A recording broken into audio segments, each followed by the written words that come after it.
নিরামিষ পুঁই শাক রান্না করছি। তার জন্য এটাকে আমি ছোলার ডাল দিয়ে করব। তো ছোলার ডালটাকে আমি 3 থেকে 4 ঘন্টা আগে ভিজিয়ে রেখেছিলাম। তো ভালো মতো করে ধুয়ে প্রেসার কুকারে দিয়ে দিলাম। দিয়ে এর মধ্যে লবণ, হলুদ, সামান্য তেল দিয়ে সিটি দিয়ে দেব। 3 থেকে 4টা সিটি দিলেই হয়ে যাবে সেদ্ধ। তো এটা সেদ্ধ বসিয়ে দিলাম। আর এদিকে পুঁই শাকটা কেটে নিচ্ছি। পুঁই শাকটা প্রচণ্ড তাজা ছিল। পুঁই শাকটাকে আমি এইভাবে টুকরো টুকরো করে কেটে নিচ্ছি। ডালও দেবো, পাতাও দেবো।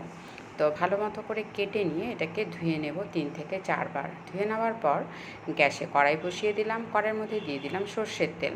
সর্ষের তেল দিয়ে 5 ফোড়ন, শুকনো লঙ্কা আর তেজপাতা ফোড়নে দিয়ে একটু লাল লাল করে ভাজা ভাজা করে নেব।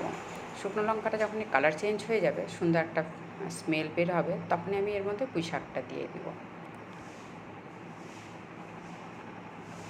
তো নিরামিষ দিনে এই রান্নাটা করে দেখবেন, দারুণ লাগে খেতে। তো পুঁই শাকটা দিয়ে দেওয়ার পর এর মধ্যে দিয়ে দিচ্ছি ঝালের জন্য কাঁচা লঙ্কা, দিয়ে দিচ্ছি লবণ আর দিয়ে দিচ্ছি সামান্য হলুদ। মনে রাখতে হবে ডালের মধ্যেও কিন্তু হলুদ আর লবণ দেওয়া রয়েছে, তো সেই বুঝে এখানে আন্দাজ মতো দিতে হবে। শাক প্রথমে দেখতে অনেকগুলো মনে হয়, কিন্তু রান্না হয়ে যাওয়ার পর কমে যায়। এই জন্যে লবণটা কিন্তু ভালো মতো করে বুঝে দিতে হবে, নাহলে কিন্তু পরে লবণ বেশি হয়ে যাবে। তো এটাকে ঢেকে দিচ্ছি। ঢেকে মিডিয়াম ফ্লেমের মধ্যে রান্না করব। কিছুক্ষণ পর ঢাকাটা সরিয়ে নিলাম।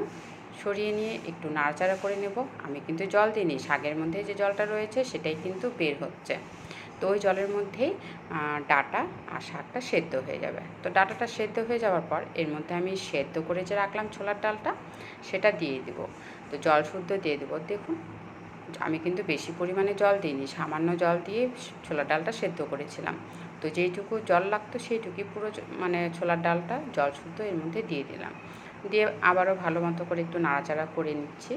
করে নিয়ে এটাকে আবারও কিছুক্ষণ আমি ঢাকা দিয়ে রান্না করব। ঢাকা দিয়ে দিচ্ছি। আরও 5 থেকে 7 মিনিট পর ঢাকাটা সরিয়ে নিয়ে একটু নাড়াচাড়া করে দেখে নেব। তো এই মুহূর্তে আমার ডাঁটাও সেদ্ধ হয়ে গেছে ভালো মতো করে, আর ছোলার ডালটা যেইটুকু সেদ্ধ বাকি ছিল সেটাও ভালো মতো করে হয়ে গেছে। আর নিরামিষ দিনে এই রান্নাটা করে দেখবে, কিন্তু খুব ভালো লাগবে খেতে। আর করার পর কেমন হলো আমাকে অবশ্যই জানাবে। তো এটা রেডি হয়ে গেল, এটা সার্ভ করে দিলাম। তো এইভাবে করে দেখো।